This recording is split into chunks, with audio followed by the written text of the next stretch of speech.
Então, meus irmãos, o que nós percebemos? Que o terceiro Elias, olha só, chamando a atenção de um mundo em vias de julgamento. É a mesma missão do primeiro e do segundo Elias. Irmãos, por isso que nós estamos passando de um por um, para que nós percebamos, e é esse o objetivo desse estudo, que o que aconteceu no passado se repete, ele está se repetindo. História, queridos, ela não é linear. A história ela é cíclica, ela faz isso. Ó. Na verdade, ela faz loopings. Ela continua na retidão, ela continua avançando, linha reta, mas ela faz isso aqui, ó. Os acontecimentos históricos, eles são retomados. E quem não conhece a sua história é fadado a cometer os mesmos erros. Nós precisamos conhecer a história da nossa igreja. Precisamos entender o que aconteceu no passado, para que nós não caiamos nas mesmas armadilhas, nas mesmas falhas do Israel antigo, porque nós somos o Israel de Deus. E nós recebemos essa missão do Senhor, de levar, de preparar o caminho para o Senhor. Uma dúvida. Aí está falando que a gente tem que policiar o povo adventista ou a sociedade como um todo? Aqui, todos esses textos voltado para o povo, a missão do terceiro Elias, dos três Elias, é sempre para o povo de Deus na terra. Mas isso. Aí não é só os adventistas. Aqui, no caso dos Elias, é para o povo adventista do sétimo dia. Isso, primeiro, segundo e terceiro. Então, vamos avante. Vamos avançar. Não é por amor ao próximo que eles abrandam a mensagem que lhes é confiada, mas porque são indulgentes. O que é uma... Vocês sabem o que significa a palavra indulgente, queridos? Indulgente é aquele que tem por hábito desculpar os próprios erros ou os erros de outrem. Tá? Isso é uma pessoa indulgente. Então, vamos retomar agora com esse significado em mente. Não é por amor ao próximo que eles abrandam a mensagem que lhes é confiada, mas porque são indulgentes para com quem? Consigo mesmos. E amam a vida fácil. O verdadeiro amor busca primeiro a honra a Deus e a salvação das almas.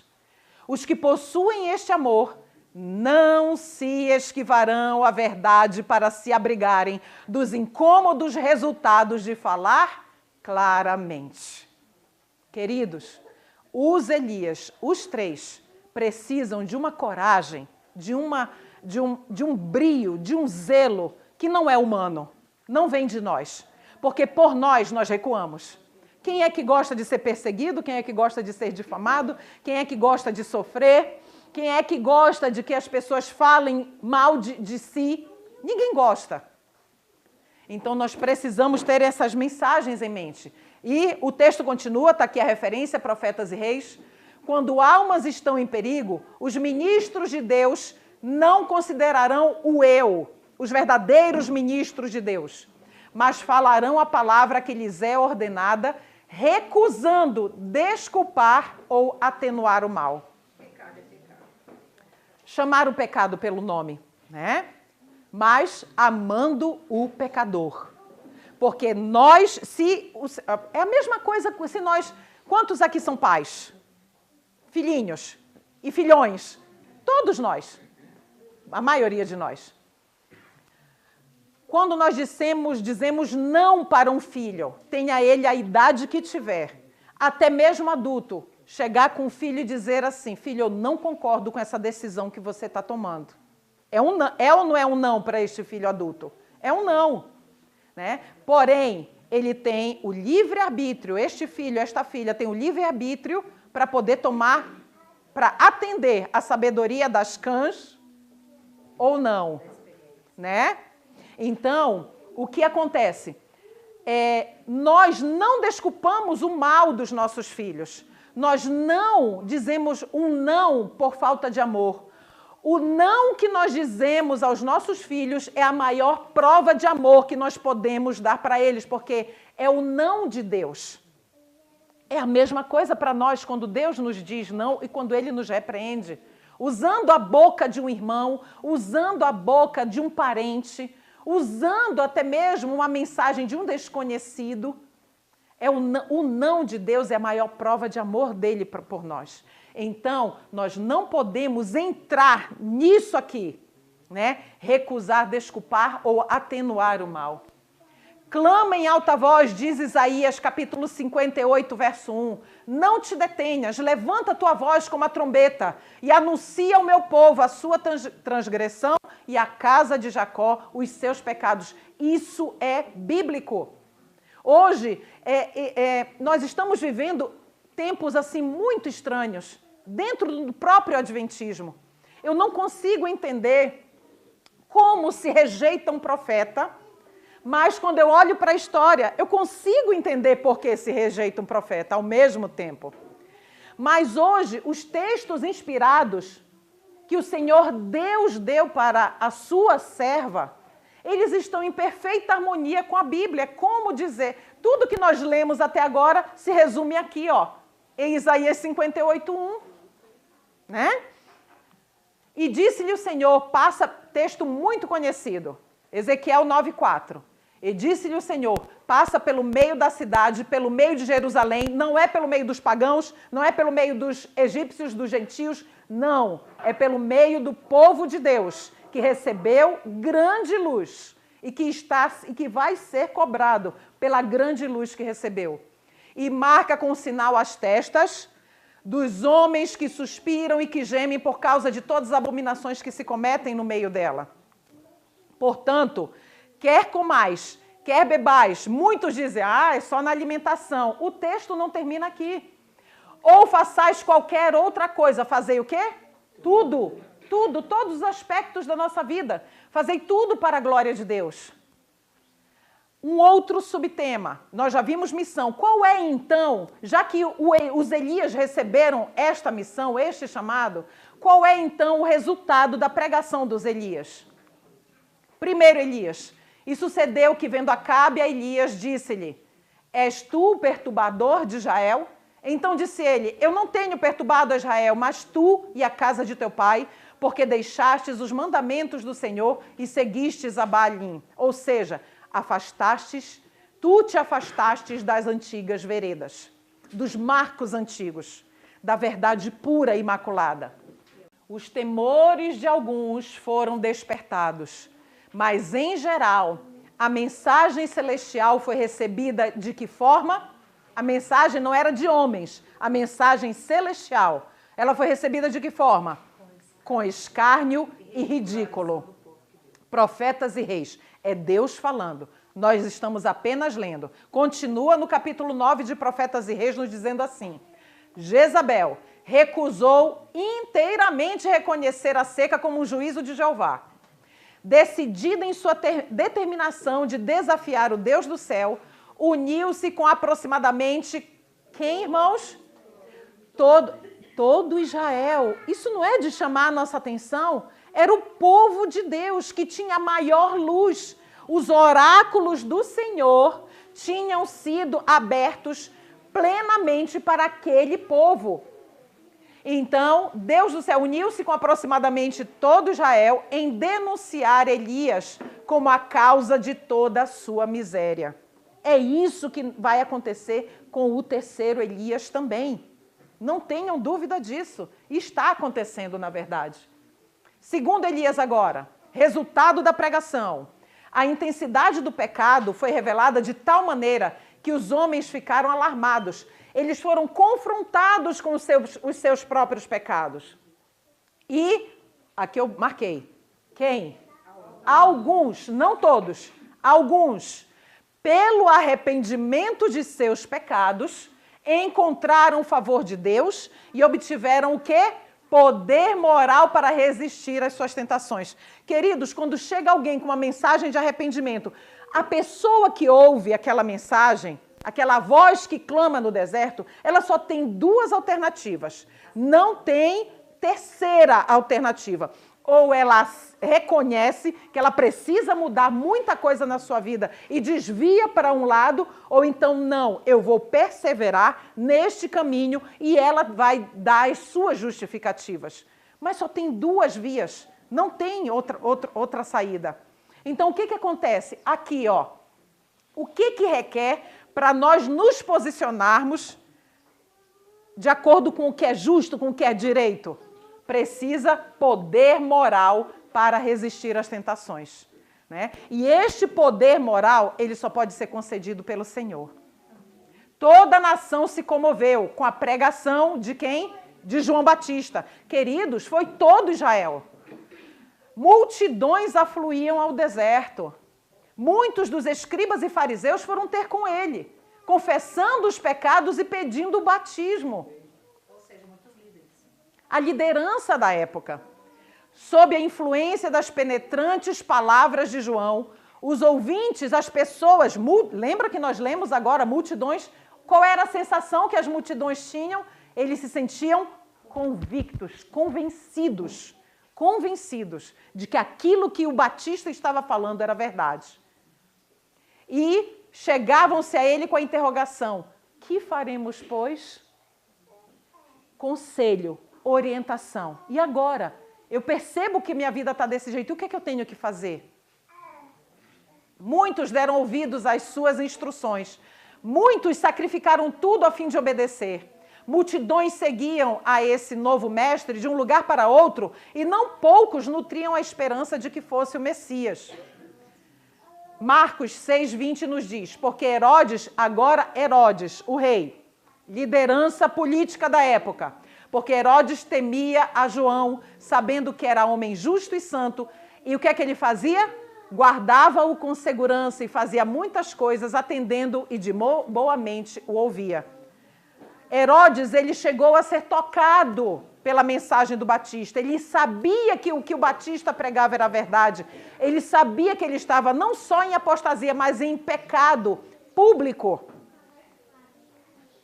João portou-se fielmente para com ele, acusando-o por sua iníqua aliança com Herodias, mulher de seu irmão. Por algum tempo, Herodes procurou fracamente quebrar a cadeia de concupiscência que o ligava. Mas Herodias prendeu-o mais firmemente em suas redes e vingou-se de Batista, induzindo Herodes a lançá-lo na prisão. Conhecemos a história. Os fariseus calaram-se por algum tempo, mas apenas se tornaram mais decididos em sua inimizade. Procuraram em seguida os discípulos de João Batista e buscaram pô-los contra o Salvador. Esses fariseus não haviam aceito a missão do Batista. Apontaram-lhe escarnecedoramente a vida de abstinência, aos hábitos simples, a vestimenta ordinária aqui está como sinônimo de simples, humilde, e o declararam o quê? Fanático. A forma como você se veste, eu estou falando agora com os terceiros Elias, a forma como você se veste, a forma, o seu estilo de vida, onde você mora, ela pode ou não trazer sobre você o título de fanático. Então, reflitamos sobre essas coisas. Como lhes denunciasse a hipocrisia, olhe só, eles resistiam às verdades que o Batista pregava. Por quê? Porque ele pregava a hipocrisia da liderança. E procuraram suscitar o povo contra ele. O Espírito de Deus movera o coração desses escarnecedores, convencendo-os do pecado, mas rejeitaram o conselho de Deus e declararam que João estava possesso do diabo. Meus irmãos amados, se chamaram o nosso Salvador de Beelzebu, que ele estava possuído por Beelzebu, que ele era Beelzebu, o que é que ele não vai falar, o que é que as pessoas não vão falar de nós? Não é? Do terceiro Elias, perguntei qual o sentido da sacudidura que eu acabava de presenciar. E foi-me mostrado que fora causada... Queridos, vamos analisar esse trechinho de vermelho? Por que a sacudidura ocorreu? Eventos finais. Positivo foi causado pelo positivo testemunho. O que é um positivo testemunho? É você falar a verdade, porque você conhece essa verdade pela sua experiência prática. Oi? Isso. Então, esse testemunho positivo, o que é que ele fez? Ele foi motivado por quem? Pela vontade própria de quem está dando o testemunho, ou quem está admoestando, ou repreendendo, ou falando determinada verdade? Não. Foi motivado pelo quê? Pelo conselho da testemunha fiel aos laodiceanos. Querido, o terceiro Elias, ele só fala aquilo que Jesus manda ele falar. Esse testemunho terá o seu efeito sobre o coração do que o recebe, levando-a a exaltar a norma e declarar a positiva verdade. Alguns não suportarão esse claro testemunho, opor-se-lhe-ão, e isto causará uma sacudidura entre quem, queridos? Os filhos de Deus. Ou seja, está a resposta aí. A mensagem é interna. Isso, é para nós, adventistas do sétimo dia. Por quê, queridos? Queridos, daqui a pouquinho nós vamos dar um alto clamor. Em nome de Jesus, eu creio, eu tenho essa esperança. Nós vamos dar o alto clamor. E como está a nossa vida? Como está? Quando, assim, Jesus está ali no Santíssimo, pela fé, você consegue contemplar essa cena? Jesus está ali no Santíssimo. Ele está ali, Senhor, Pai, tem misericórdia da Cleuma. Olha o que ela pensa ainda. Olha como ela olha para algumas pessoas e ainda pensa algumas coisas assim. Olha a falta de misericórdia do coração da Cleuma. Mas, Senhor, estou aqui intercedendo por ela. Entende? É isso que Jesus está fazendo por nós. E nós precisamos ver isso, contemplar essa cena pela fé e lembrarmos, termos a constante consciência de que os olhos do Senhor estão de fato postos sobre nós e que nós estamos sendo pesados na balança. Essa oposição, irmãos, ela virá sobre todo aquele servo de Deus fiel. Não tem como escapar disso. Não tem. O espírito da perseguição não se acenderá contra os que não têm ligação com Deus. Vamos repetir isso? Lê de novo. Quem não tem ligação com Deus, nenhuma perseguição vai vir sobre você e sobre mim, se nós não tivermos ligação com Deus. E por isto mesmo não possuem força moral. Não tem força moral. Não, deixa correr, não vamos nos envolver, não. Uma hora Deus vai agir, a obra é de Deus. Não, nós temos que permanecer aqui, imparciais. Não vamos nos envolver. Queridos, não possuem força moral. Isso é Deus falando. Ele se levantará, ele quem? Quem é que vai se levantar? Isso é interpretação de texto, vamos lá. Deus. Ele se levantará contra quem? Ele se levantará contra os fiéis, os que não fazem... Perdão, não. O espírito de perseguição. O espírito de perseguição se levantará contra os fiéis, contra os que não fazem concessões ao mundo e não se deixam abalar por suas opiniões, seus favores ou sua oposição. Uma religião que dê vivo testemunho em favor da santidade e que repila o orgulho, o egoísmo, a avareza e os pecados em voga, será odiada. Essa religião será odiada pelo mundo e pelos cristãos o quê? Superficiais. Quando sofreis, está falando agora, olha só, conosco. Quando eu e você, tá? Quando sofreis reproche, é reprovação, e perseguição, estais em excelente companhia. É Deus falando conosco. Pois Jesus suportou isto e muito mais. Se sois fiéis sentinelas de Deus, estas coisas são para vós um elogio. Glória a Jesus. Amém. São almas heróicas que permanecem fiéis ainda que sozinhas. Ainda que sozinhas. Que conquistarão a coroa imperecível. Fidelidade a toda prova. É isso que o Senhor espera de nós, isso está em medicina e salvação. Bem-aventurados sois vós, quando vos injuriarem, perseguirem, mentindo, disserem todo mal contra vós por minha causa. Exultai e alegrai-vos, porque grande é o vosso galardão nos céus, porque assim perseguiram os profetas que foram antes de vós. Vamos agora em espiritualidade. Do primeiro Elias, 1 Reis 18, o que é que a gente está estudando agora? Agora, isso, a parte espiritual dos Elias. Então Elias se chegou a todo o povo e disse: até quando cocheareis entre dois pensamentos? Olhe lá, em cima do muro, Se o Senhor é Deus, seguiu-se Baal, e se Baal seguiu. 1 Reis 18, 21. Segundo Elias, esse mensageiro, que é o Batista, tem que ser o quê? Santo. Santo é o quê? Separado. Tem que ser santo. Precisa ser um templo para a presença do Espírito de Deus. Deveria ser, por forma tal, capaz de dominar as suas faculdades, olha aí a expressão-chave, dominar as suas faculdades, que pudesse estar entre os homens tão inabalável ante as circunstâncias ambientes, como as rochas e montanhas do deserto. Satanás não pôde afastá-lo de sua integridade. Assim devemos ser, no caso nosso, enquanto terceiro Elias. Desconfiava de suas forças para resistir à tentação e fugia do constante contato com o pecado. Não viesse a perder o sentimento de sua inexcedível culpabilidade. Percebe aqui? Qual era o objetivo de João estar tendo essa postura, desconfiando de suas forças, fugindo do contato com o pecado, para que não acontecesse o que com ele? Para que ele não perdesse de vista que a sua culpabilidade era gigantesca. Penso como Batista, um homem santo, que ele era ungido, ele recebeu e foi ungido pelo Espírito Santo desde o ventre. E ele tinha consciência da sua inexcedível culpabilidade. Quanto mais nós, não é verdade?